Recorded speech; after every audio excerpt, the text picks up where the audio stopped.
الحمد لله نحمده ونستعينه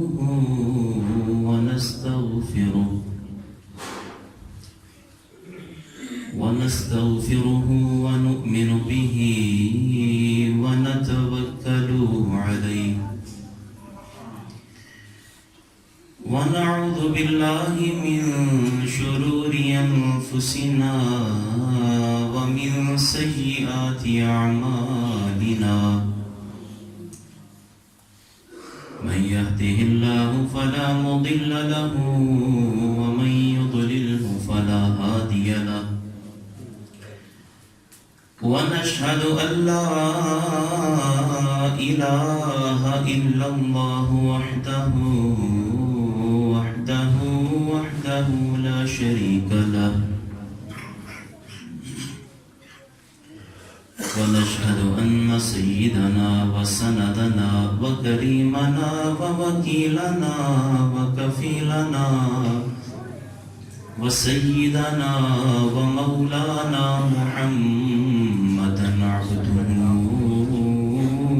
ورسوله صلى الله تعالى عليه وعلى آله وأصحابه وأهل بيته أجمعين وبارك وسلم. أما بعد فأعوذ بالله من الشيطان الرجيم. بسم الله الرحمن الرحيم. يا أيها الناس قد جاءكم برهان من ربكم وأنزلنا إليكم نورا مبينا.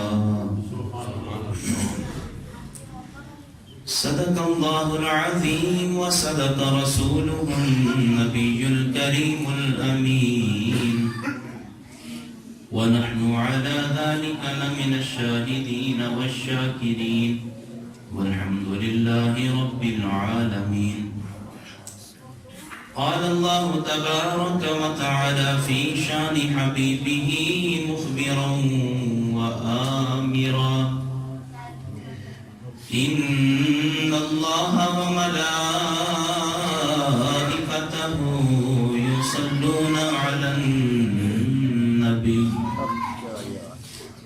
يا أيها الذين آمنوا صلوا عليه وسلموا تسليما.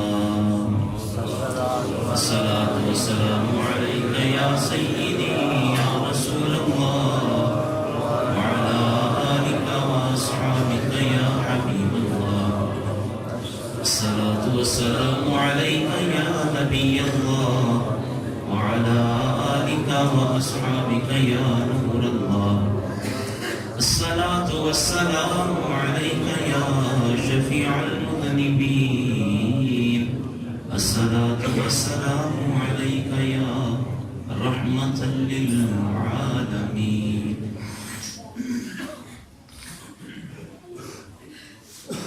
مولاي صل وسلم دائما أبدا على حبيبك خير الخلق كلهم. الحمد لله منشئ الخلق من عدم ثم الصلاة على المختار في القدم. محمد سيد الكونين والثقلين والفريقين من عرب ومن عجم. محمد ذكره روح لأنفسنا محمد شكره فرض على الأمم يا ربي بالمصطفى بلغ مقاصدنا واغفر لنا ما مضى يا واسع الكرم مولاي صل وسلم دائما أبدا على حبيبك خير الخلق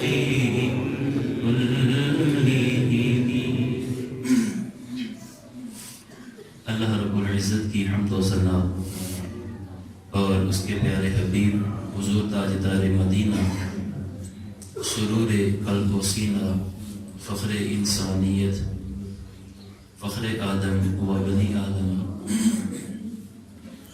فخر موجودات ہادی کل مولائے کل دانائے سبل ختم الرسل شفیع المذنبین انیس الغریبین شمس العارفین مراد المشتاقین رحمت للعالمین رازدار ما اوحا صاحب علم نشرہ تاجدار حل عطا معصوم آمینہ امام الانبیاء احمد مجتبی جناب محمد مصطفیٰ صلی اللہ علیہ وآلہ وسلم کی بارگاہ اقدس میں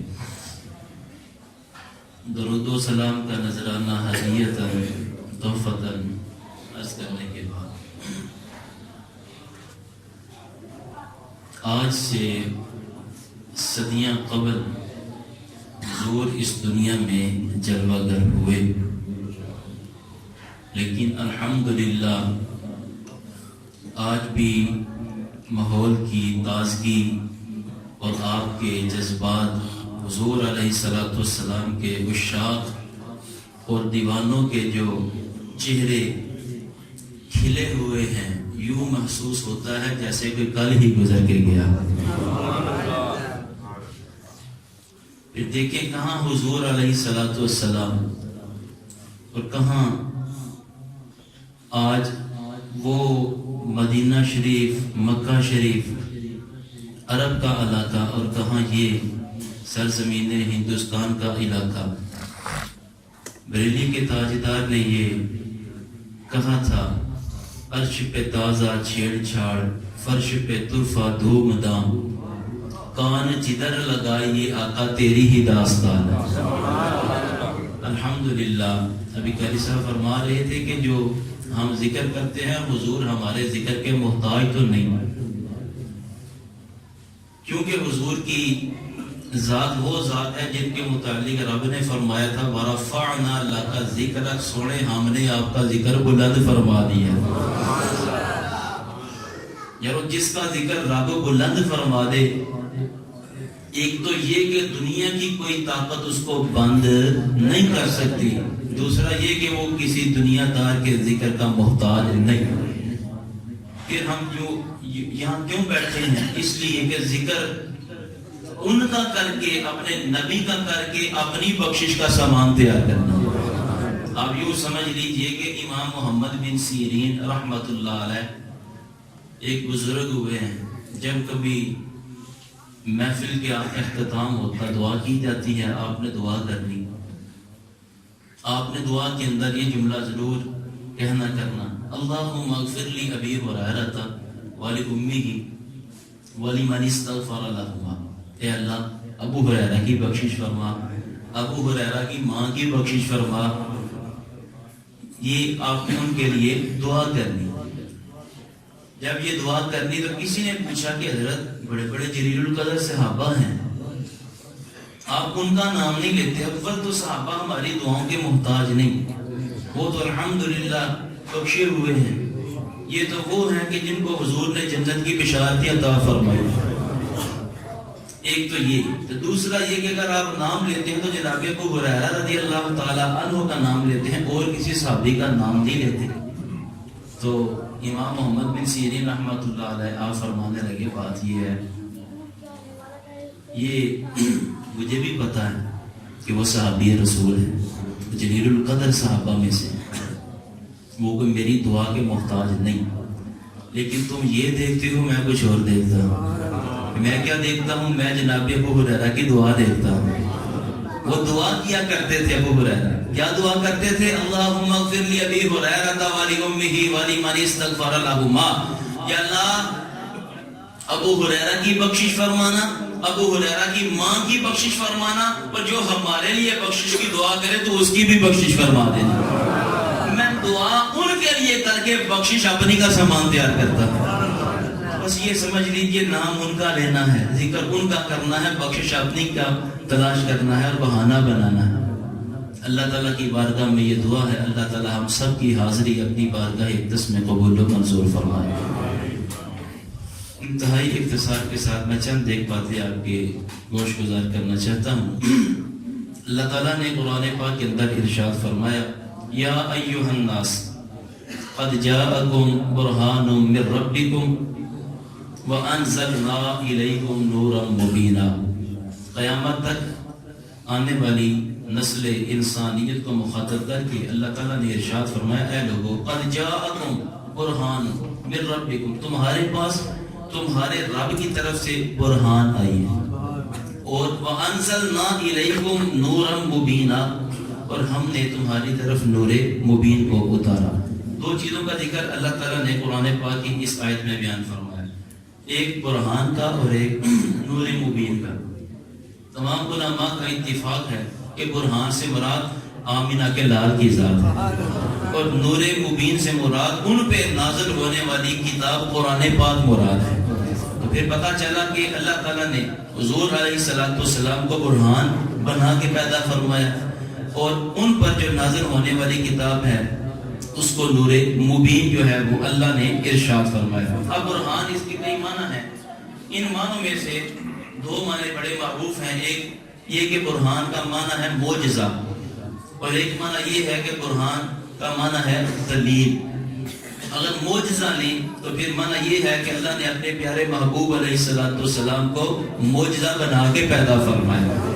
جتنے بھی نبی آئے وہ سارے معجزے لے کے آئے، لیکن جب حضور کی باری آئی اللہ نے معجزے دے کے بھی بھیجا، معجزہ بنا کے بھی پیدا فرمایا، ان کو معجزہ بنا کے مبعوث فرمایا۔ اور دوسرا معنی دلیل، برہان کا دوسرا معنی ہے دلیل۔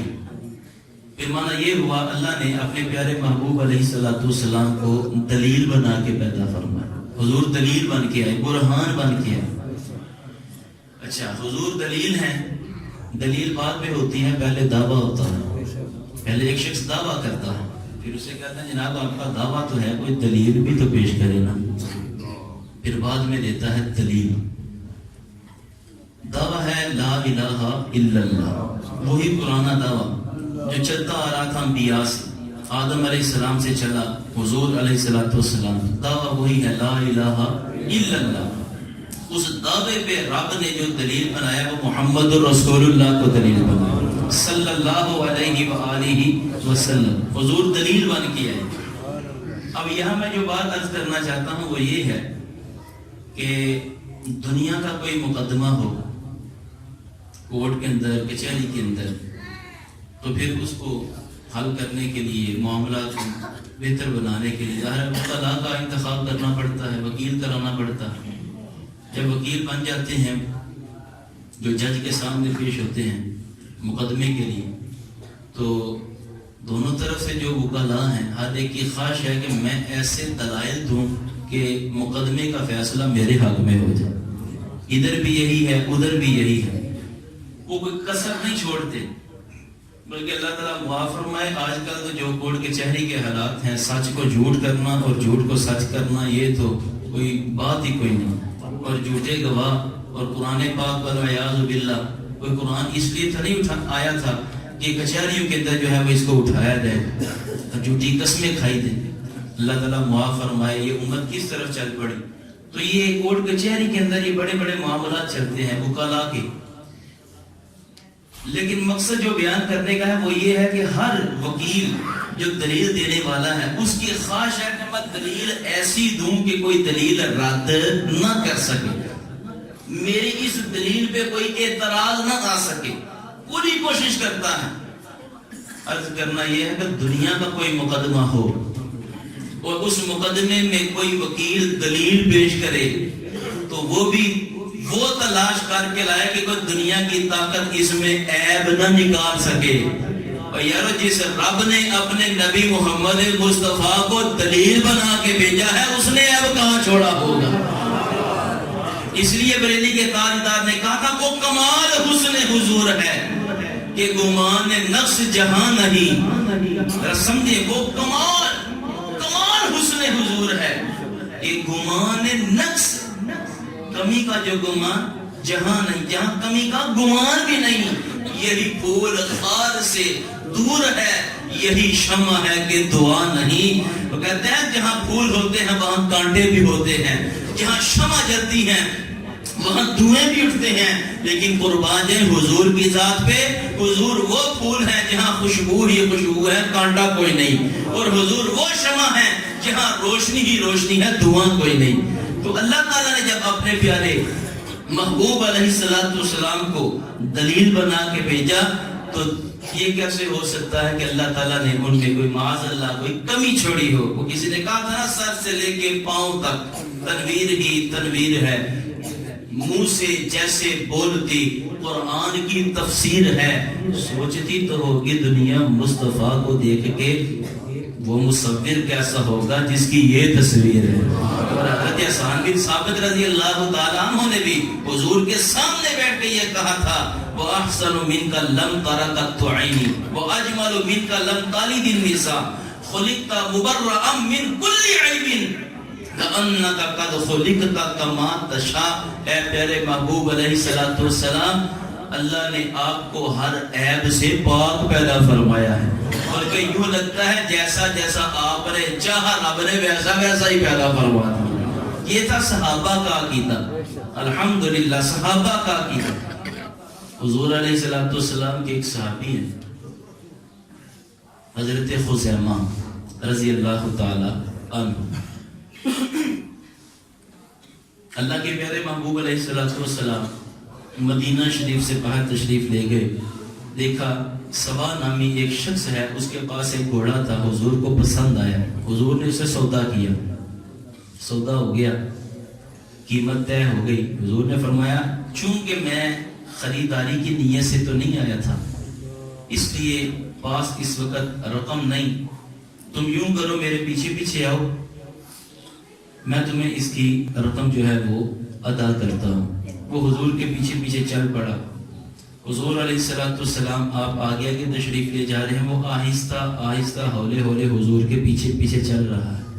تھوڑا درمیان میں فاصلہ بڑا، ایک شخص نے اس گھوڑے والے سے کہا کہ یار تیرا گھوڑا بڑا سونا ہے، پسند آیا ہے، کیا اسے بیچو گے؟ وہ کہنے لگا اس کا تو سودا ہو گیا، سودا پہلے ہی ہو گیا۔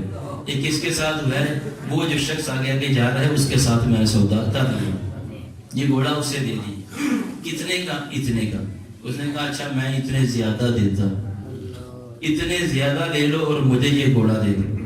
اب اس کے دل میں لالچ آ گئی، اس نے کہا وہ تو آگے ہے، کوئی گواہ ہے؟ اس نے کہا گواہ تو کوئی نہیں، ہم دونوں کی بات ہوئی ہے کہ تم چھوڑو، تم مکر جانا، تم مجھ سے زیادہ پیسے لے لو اور یہ گھوڑا مجھے دے دو۔ اتنے میں حضور علیہ السلام آپ اس کی قیمت لی اور وہ شخص کے جب پاس آئے تو اس نے انکار کر دیا لالچ میں آ کے۔ اس نے کہا یہ کاہے کی قیمت؟ حضور نے فرمایا بھائی تیرا مجھ سے جو سودا ہوا تھا یہ اس کی قیمت ہے۔ وہ کہنا رہا کون سا سودا؟ کوئی گواہ ہے؟ جب یہ باتیں شروع ہو گئی تو وہاں پہ لوگوں کا جو ہے وہ اکٹھ ہونا شروع ہو گیا، لوگ جمع ہونا شروع ہو گئے۔ اب حضور فرماتے ہیں کہ تیرا مجھ سے سودا ہوا ہے، اتنے کا سودا ہوا ہے۔ جب اس نے دیکھا نا کہ لوگ ارد گرد جمع ہو رہے ہیں، اب اس کے دل میں یہ خیال آیا اگر بات گئی لوگوں پر کہ آپ بتائیں کیا معاملہ ہے، تو مکے والے تو سارے یہی سمجھتے ہیں کہ اس دنیا میں اگر کوئی صادق اور امین ہے تو وہ آمنہ کے لال کی ذات ہے، پھر تو معاملہ بھی گیا اور ذلت بھی اٹھانی پڑی. وہ فوراً اس نے کہا کہ اچھا آپ بتائیں کہ آپ کی شریعت کیا کہتی ہے. حضور نے فرمایا اگر کوئی اس طرح کا معاملہ ہو تو ہماری شریعت یہ کہتی ہے جو مدعی ہے وہ گواہ پیش کرے, اگر اس کے پاس گواہ نہیں تو جو انکار کرنے والا ہے وہ قسم دے. تو کہنے لگا اچھا آپ کا دعویٰ ہے گھوڑا خریدا ہے, میرا یہ انکار ہے کہ آپ کو دیا ہی نہیں, تو آپ گواہ دے دیں, اگر آپ کے پاس گواہ نہیں ہے تو میں قسم اٹھا دیتا ہوں. اب اس کو تو پتا تھا کہ گواہ اس وقت ہے کوئی نہیں, میں قسم اٹھا دوں گا 4 پیسے مجھے زیادہ مل جائیں گے. اتنے میں حضور علیہ السلام کے ایک صحابی حضرت خزیمہ بن ثابت انصاری رضی اللہ تعالی عنہ وہاں سے گزرے. جب وہاں سے گزرے مجمع دیکھا اور اس میں جب دیکھا کہ حضور بھی تشریف فرما ہے, آپ اس مجمع کو چیرتے ہوئے آگے پہنچے تو آگے مطالبہ تھا گواہ کا کہ اگر آپ کے پاس کوئی گواہ ہے تو پیش کریں, پتہ بھی نہیں معاملہ کیا ہے. ہاتھ بلند کر کے عرض کرتے ہیں یا رسول اللہ صلی اللہ علیہ وسلم میں خزیمہ گواہی دیتا ہوں کہ آپ سچ فرما رہے ہیں. جب انہوں نے گواہی دے دی, اب وہ بھی چاروں نے چار اس کو گھوڑا دے کے قیمت لینی پڑی اور وہاں سے اس نے نکلنے کا ارادہ کیا. جب سب لوگ چلے گئے حضور نے فرمایا خزیمہ آج جو تو نے گواہی دی ہے تجھے تو پتہ ہی نہیں, تو نے تو کچھ دیکھا ہی نہیں تھا, پھر تو نے گواہی کیسے دی. خدا کی قسم حضرت خزیمہ کا جواب سنیں, آپ کے سینے میں ٹھنڈ پڑ جائے گی کہ صحابہ کا عقیدہ اور ایمان کیا تھا.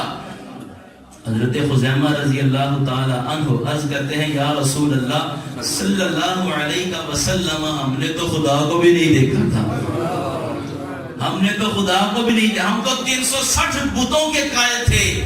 آپ نے فرمایا خدا ایک ہے وحدہ لا شریک ہے, ہم نے آپ کے کہے بن دیکھے جب خدا کو ایک مان لیا پھر یہ گھوڑا کیا چیز ہے اور یہ کیا معاملہ ہے. خدا کی قسم حضور کو یہ بات اتنی پسند آئی, اللہ کے نبی نے اس مجمع میں خزیمہ کا ہاتھ پکڑا, حضرت خزیمہ بن ثابت انصاری رضی اللہ تعالی عنہ کا ہاتھ پکڑا.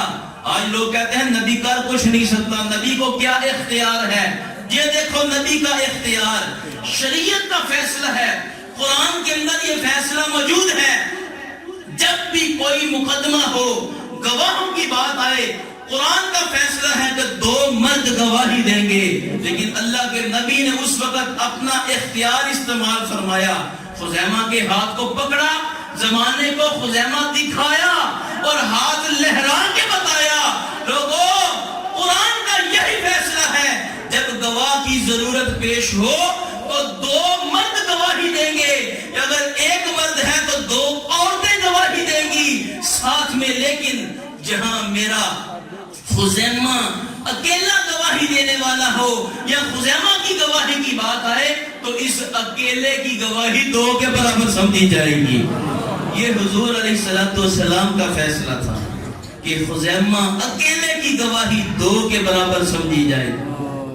اور پھر دیکھیں حضور کی نگاہ نبوت کیسا وہ منظر دیکھ رہی تھی.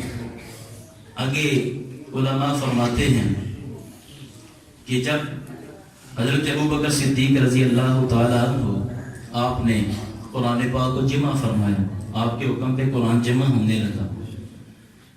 حکم یہ تھا, بعض نے عثمان غنی رضی اللہ تعالیٰ عنہ کے دور کے متعلق بھی کہا, بعض نے ابوبکر صدیق رضی اللہ تعالیٰ عنہ کے دور کے متعلق بھی لکھا ہے.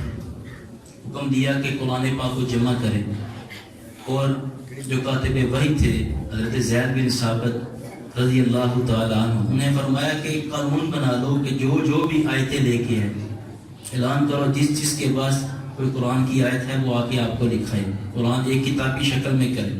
حکم یہ دیا کہ اس کا جو ہے وہ معاملہ اس طرح بنا لو کہ جو بھی قرآن کی آیت لے کم از کم 2 گواہ ہوں اس آیت پہ, 2 لوگوں نے یہ سنا ہو کہ واقعی یہ قرآن کی آیت ہے, اس کو لکھ لینا اور قرآن میں شامل کرنا. صحابہ آتے رہے, کہیں 10 گواہ ہیں, کہیں 15 گواہ ہیں, کہیں 20 ہیں, کہیں درجنوں ہیں. ایک آیت کا مسئلہ آ گیا. اب وہ آیت بعد نے لکھا ہے سورۃ توبہ کی آخری آیات, لقد جاءکم رسول من انفسکم. کسی نے یہ بھی کہا کہ سورہ احزاب کی آیت من المؤمنین رجال, یہ والی آیت ہے. جب یہ مسئلہ آیا تو وہاں پہ صحابی ایک ہی تھے، کوئی دوسرا نہ ملا۔ اب یہ آیت لے کر وہ صحابی آئے، ایک قرآن کی آیت ہے، کہاں دوسرا گواہ، کہاں دوسرا گواہ کوئی نہیں۔ یہ معاملہ امیر المومنین کے پاس گیا کہ حضرت یہ معاملہ ہے، گواہ ایک ہے، وہ کہتے ہیں قرآن کی آیت ہے۔ فرمایا گواہ کا نام کیا ہے؟ فرمایا گواہ کو خزیمہ بن ثابت کہتے ہیں، گواہ کا نام ہے خزیمہ بن ثابت۔ فرمایا ٹھیک ہے، اگر یہ ایک ہی گواہ ہے تو تمہیں بھول گیا ہے، یہ وہ شخص ہے جس کے متعلق حضور نے فرمایا تھا کہ خزیمہ ایک کی گواہی دو کے برابر سمجھی جائے گی، اس کی آیت لو اور قرآن میں شامل فرما دی۔ تو حضرت خزیمہ بن ثابت انصاری رضی اللہ تعالیٰ عنہ، یوں آپ کی جو ہے وہ آیت مبارکہ قبول کی گئی اور قرآن پاک کا حصہ بنی۔ یہ حضور علیہ السلام کا اختیار تھا کہ جہاں قرآن کا فیصلہ ہے وہ آج بھی اپنی جگہ، لیکن الحمدللہ ہمارا یہ عقیدہ اور ایمان ہے کہ اللہ نے اپنے پیارے محبوب علیہ السلام کو با اختیار بنا کے پیدا فرمایا، اور یہ ہر شخص کے پاس اختیارات ہوتے ہیں۔ یہ بھی آپ سمجھ لیجئے، آپ کے پاس بھی اختیار ہے چند چیزوں کا، آپ اس کو اپنے تصرف میں لاتے ہیں۔ کسی کا اختیار ہے کہ میں یہاں سے اٹھا کے یہاں رکھ دوں، میں یہاں سے اٹھا کے یہاں کر دوں، اس کا اختیار ہے، اس کو اختیار حاصل ہے، اس کو ہم شرک نہیں کہیں گے۔ گھر کے اندر کسی کی حکومت گھر تک ہے، وہ گھر کے اندر جو مرضی جہاں مرضی رکھے، اس کا اختیار ہے، یہ شرک والی بات کوئی نہیں۔ اگر آپ اس کو تھوڑا وسیع پیمانے پہ لیتے جائیں، صوبائی لیول پہ لے جائیں، وزیر اعلیٰ اس کو اختیارات ہیں بڑی چیزوں کی، اس سے نیچے کئیوں کو اختیار ہیں، اسی اوپر وزیر اعلیٰ کو اختیارات ہیں، وہ جس کو چاہے معطل کر دے، جس کو چاہے یہاں سے اٹھا کے وہاں کر دے، اس کے اوپر وزیر اعظم، اس کے اختیارات ہیں کہ یہ ملک ہے اس ملک کی حد تک، لیکن سب کی حدیں مقرر ہیں کہ اس کا اختیار یہاں سے لے کے یہاں تک پھیلتے جائیں۔ اگر کوئی پوری دنیا کا بھی بادشاہ بن جائے، اس کا بھی اختیار دنیا کی حد تک محدود رہے گا کہ وہ اس دنیا کے اندر جو چاہے جس کو دے دے، جہاں چاہے جس کو جہاں پہ مرضی لگا دے۔ اللہ تعالیٰ نے سب کو اختیارات دیے، ہر کوئی اپنے اپنے دائرے کے اندر رہ کے ان اختیارات کو بروئے کار لا رہا ہے، لیکن کوئی اس کو شرک نہیں کہتا۔ لیکن یہ بات یاد رکھیں، دنیا والوں کے اختیار جہاں تک وہ دنیا کے اندر ہیں، جہاں تک ان کا دائرہ اختیار ہے وہ وہاں تک محدود ہیں، لیکن جب حضور کی باری آئی تو حضور کے جو اختیارات تھے، جو اللہ نے اپنے پیارے محبوب علیہ السلام کو اختیارات عطا فرمائے، وہ کیسے فرمائے؟ فرمایا سونے میں ہوں الحمدللہ رب العالمین، عالمین کا رب، اور تجھے بنایا ہے وَمَا أَرْسَلْنَاكَ إِلَّا رَحْمَةً لِلْعَالَمِينَ، عالمین کے لیے رحمت ہے۔ حضور کا اختیار صرف دنیا پر نہیں، اس جہان کے لیے نہیں، فرمایا عالمین کے رب نے آپ کو اختیارات بھی عالمین کے عطا فرمائے ہیں۔ آپ دنیا میں رہ کے انگلی سے اشارہ کریں گے، چاند بھی دو ٹکڑے ہو جائے گا، کبھی سورج کو اشارہ کریں گے، مقام اصل پہ پلٹ کے واپس آئے گا۔ الحمدللہ یہ ہے ہمارا عقیدہ کہ اللہ نے اپنے پیارے محبوب علیہ السلام کو اختیارات بھی عالمین کے عطا فرمائے ہیں۔ بخاری شریف کی حدیث مبارکہ ہے، اللہ کے پیارے محبوب علیہ السلام نماز پڑھا رہے، نماز پڑھاتے پڑھاتے ہاتھ اٹھائے پھر واپس کر لیا۔ اب صحابہ یہ منظر دیکھ رہے ہیں، نماز پڑھ لی، صحابہ نے عرض کیا یا رسول اللہ صلی اللہ علیہ وسلم، ہم نے آج نماز میں بڑا عجیب منظر دیکھا، آپ نے ہاتھ اٹھایا، یوں محسوس ہوا جیسے کچھ چیز پکڑی لیکن پھر چھوڑ دیا، پھر آپ واپس ہاتھ کر لیا، آج یہ معاملہ کیا تھا؟ حضور نے ارشاد فرمایا صحابہ، میں جب تمہیں نماز پڑھا رہا تھا، نماز پڑھاتے پڑھاتے میری جو نظر تھی وہ جنت تک گئی، پھر جنت تک نہیں گئی، جنت میں لگے ہوئے درخت، پھر درخت کی اونچائی پہ لگے ہوئے ایک انگوروں کے خوشے پہ پڑی، میں نے تمہارے لیے وہ انگوروں کا گچھا پکڑ لیا، اور اگر میں وہ گچھا توڑ کے تمہیں دے دیتا تو قیامت تک لوگ کھاتے رہتے، لوگ ختم ہو جاتے، گچھا ختم نہ ہوتا۔ یہ حضور نے فرمایا، میں نے اس لیے چھوڑ دیا کہ میرے ربی تھا، یہ جنت کا پھل ہے، آپ کی امت کے لیے ہے، جنت میں ملے گا، یہ ایک ابہام ہے، اس کو ابہام یہ رہنے دے، وہ پھل کیسا ہے، اس لیے میں نے وہ پھل چھوڑ دیا، وہ خوشا گچھا چھوڑ دیا۔ یہ بخاری شریف کی حدیث مبارکہ، اور پھر دیکھیں صحابہ کا ایمان. کسی ایک صحابی نے بھی یہ نہیں کہا کہ حضور آپ تو یہاں پہ دنیا پہ کھڑے ہیں, زمین آپ کے قدموں کے بوسے لے رہی ہے, آپ تو یہاں پہ کھڑے ہیں, آپ کا ہاتھ وہاں پہ کیسے پہنچ گیا. یہ ایک بھی صحابی نے یہ نہیں فرمایا, بلکہ صحابہ کا یہی ایمان تھا. اگر حضور چاہتے تو وہ گچھا لے آتے. یہ اللہ نے اپنے پیارے محبوب علیہ السلام کو یہ اختیارات عطا فرمائے ہیں. اور یہاں پر میں یہ بھی ایک نقطے کی بات عرض کرتا چلوں. علماء فرماتے ہیں جہاں حضور کا یہ اختیار تھا, اگر چاہتے تو گچھا جنت سے بھی لے آتے. اور ساتھ یہ بھی فرمایا کہ اگر وہ تم قیامت تک گچھا کھاتے رہتے, تم ختم ہو جاتے, وہ گچھا نہ ختم ہوتا. یہ حضور کے ایک ہاتھ میں لائے ہوئے رزق کا عالم ہے کہ وہ ایک ہاتھ سے جو رزق اپنی امت کو دے, امت ختم ہو جائے, وہ رزق ختم نہیں ہو سکتا. پتا چلا حضور جس کو نواز دے, جس کو عطا فرما دے, کوئی اس کی عطا میں کمی آ سکتی نہیں ہے. یہ صحابہ کے ایمان تھے. اور دوسرا یہ بھی بات آپ غور میں رکھیں, ذہن میں رکھیں کہ جنت کہاں, ساتوں آسمانوں کے اوپر. ایک آسمان سے دوسرے آسمان کا فاصلہ تقریباً 500 سال کی مسافت. گھوڑا, تیز رفتار گھوڑا پوری طاقت کے ساتھ دوڑتا رہے, اتنا ایک آسمان سے دوسرے آسمان کے درمیان فاصلہ, پھر آگے پھر آگے پھر آگے آسمانوں کے بعد پھر جنت کا اتنا فاصلہ, پھر جنت کا جو درخت ہے اس کی جو اونچائی ہے اس کے متعلق کہتا ہے وہ بھی اتنا ہی فاصلہ. یار اتنا فاصلہ, اور حضور علیہ السلام کھڑے کہاں ہیں؟ زمین پہ. ہاتھ کہاں ہے؟ جنت کے درخت کی اونچائی کے اس گچھے کے اوپر. اور یہ حضور علیہ السلام کے ہاتھ کا عالم ہے. ایک دیکھیں, اس میں یہ سمجھیں, ایک ہے آنکھ جسے ہم دیکھتے ہیں. ہم دنیا میں کھڑے ہو کے جب نگاہ اوپر کی طرف اٹھاتے ہیں تو ہماری نگاہ کا یہ عالم ہے کہ یہ چوتھے آسمان پہ چمکتے ہوئے تارے کو بھی دیکھ لیتی ہے. چوتھے آسمان پر جو تارے چمکتے ہیں, جو ہلکے ہلکے نظر آتے ہیں, ان کو بھی نگاہ دیکھ رہی ہے. ہم سارے نور نہیں, ہمارا سارا جسم نور نہیں, پھر آنکھ بھی پوری نور نہیں. آنکھ کے اندر ایک کالے رنگ کا گول دائرہ ہے, اس کے اندر درمیان میں پھر ایک نقطہ ہے, اس نقطے کے پیچھے ایک نور ہے. جب ہم اس نور سے, ایک نقطے کے نور سے جب نگاہ اٹھاتے ہیں تو نگاہ کہاں جاتی ہے؟ چوتھے آسمان کے تارے بھی دیکھ رہی ہے. یہ ہے نگاہ. اور ہاتھ جب اٹھاتے ہیں, ہم اگر ہاتھ اٹھائیں تو ہاتھ کتنا بلند جاتا ہے؟ کسی کا 2 فٹ 3 فٹ, کوئی چھلانگ لگانے کا 4 فٹ اوپر چلا گیا, اتنا ہی جا سکتا ہے. یعنی جہاں تک نگاہ ہے اور جہاں تک ہاتھ ہے, کتنے سینکڑوں ہزاروں لاکھوں میل کا فاصلہ ہے ہاتھ اور نگاہ کے جو ہے وہ حد کے درمیان. یہ کس کا ہے؟ ہمارا. کہ ہماری نگاہ چوتھے آسمان تک اور ہاتھ صرف یہاں 5 تک, 2-3 فٹ تک. وہ یارو جو سراپا نور ہے, جن کے ہاتھ کی یہ اونچائی ہے کہ وہ جنت کے جو درخت کی اونچائی ہے وہاں تک گچھا پکڑ لیں. اور یہ حضور کے ہاتھ کی حد مقرر نہیں, یہ جنت کے درخت کی اونچائی کی حد تھی. یہ ہمارا عقیدہ ہے کہ درخت اور بھی اونچا ہوتا, حضور کا ہاتھ اور بھی اونچا چلا جاتا. یہ حضور کے ہاتھ کی حد کی اختتامی جو ہے وہ مدت نہیں ہے. لیکن بات یہ گزارش کرنی ہے کہ اگر ہاتھ کا یہ عالم ہے تو حضور کی نگاہ نبوت کا عالم کیا ہوگا؟ جن کی ہاتھ کی اونچائی اتنی ہے ان کی نگاہ کا عالم کیا ہوگا؟ اس لیے ہم کہتے ہیں, اور بریلی کے تاجدار کہتے ہیں, ہم یہاں سے پکارے وہ مدینے سنے, مصطفیٰ کی سماعت پہ لاکھوں سلام.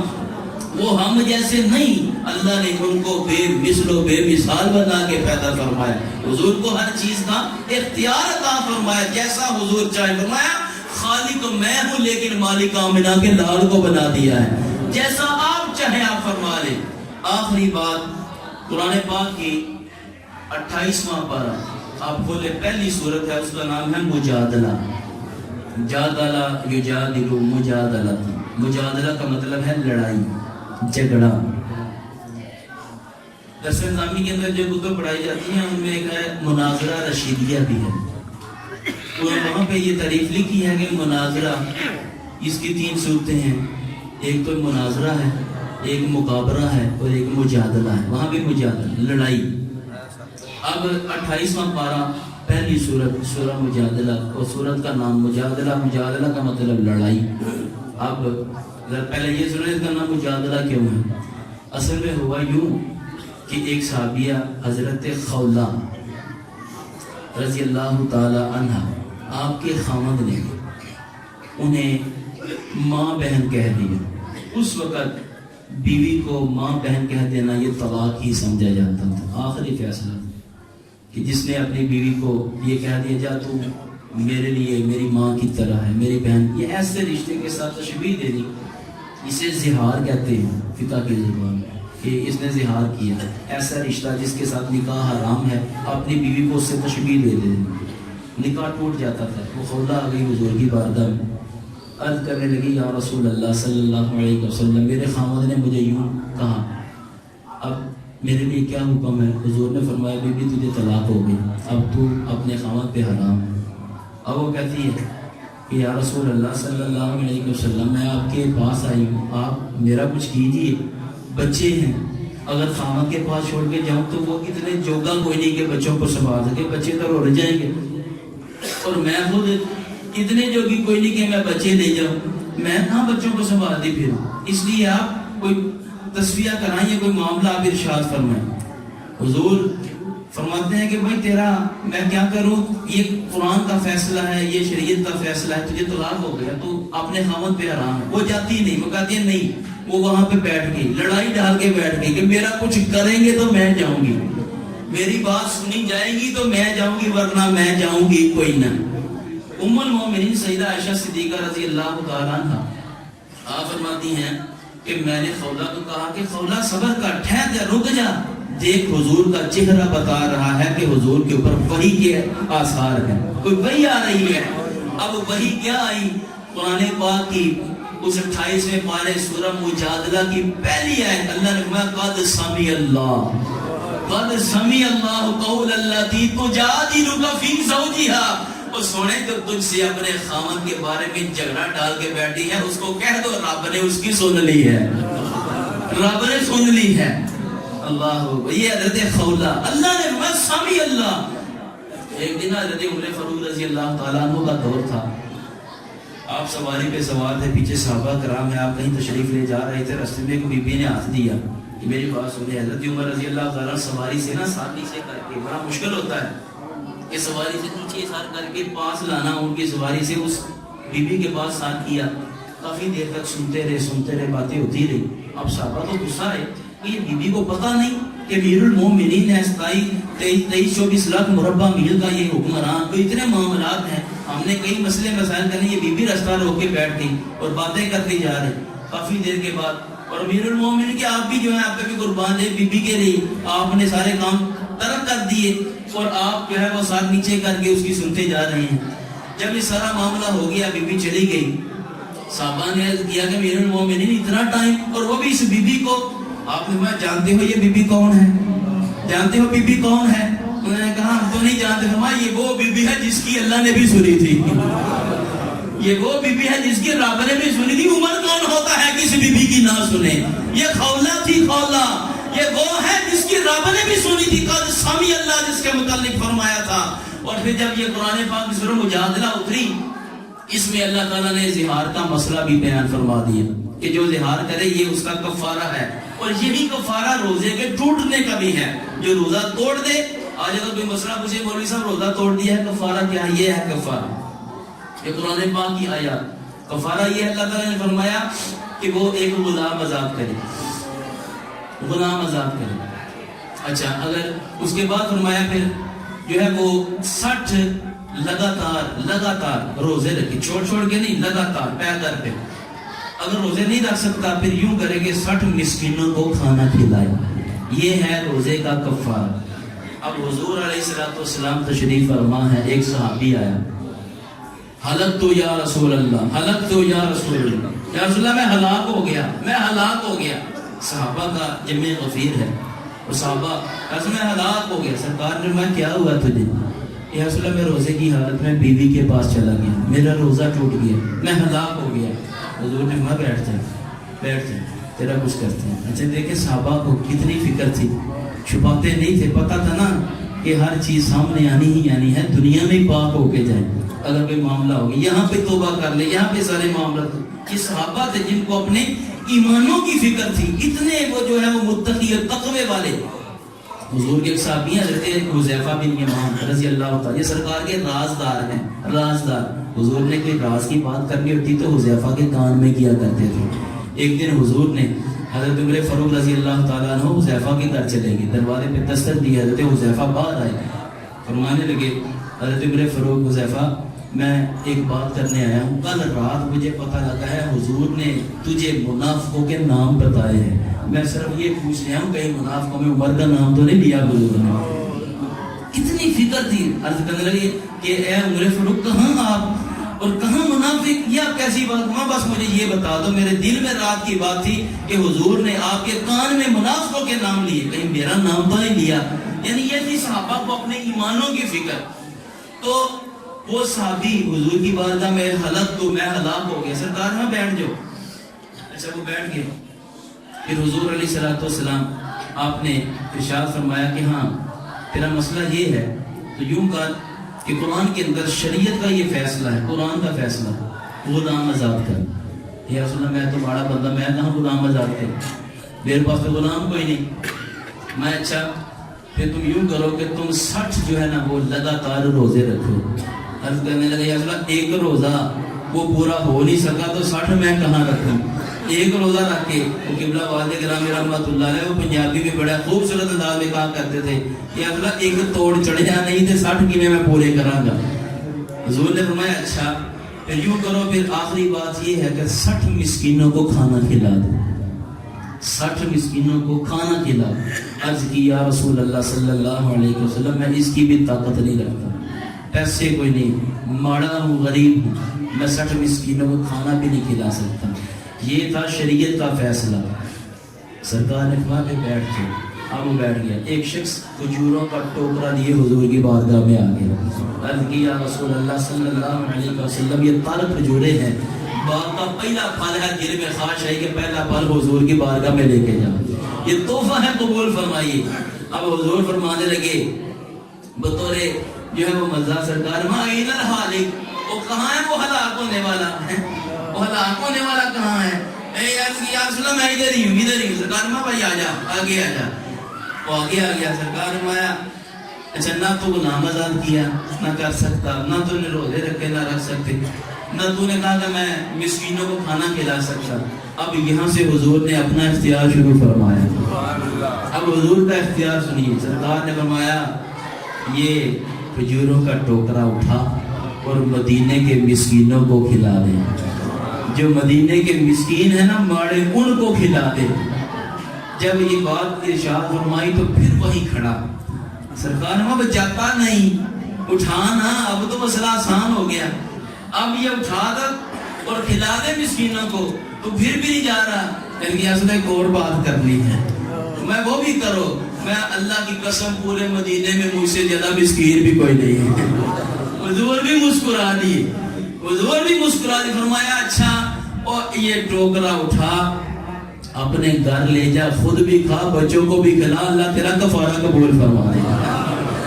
خدا کی قسم یہ تھے اللہ کے پیارے محبوب علیہ الصلوۃ والسلام کے اختیارات. اللہ نے اپنے پیارے محبوب علیہ الصلوۃ والسلام کو یہ اختیارات عطا فرمائے. اللہ تعالیٰ کی بارگاہ میں دعا ہے اللہ تعالیٰ ہم سب کے سینوں میں حضور علیہ الصلوۃ والسلام کی پکی سچی محبت عطا فرمائے اور آپ کے نقش پاک پہ چلنے کی ہمت اور توفیق عطا فرمائے. آمین.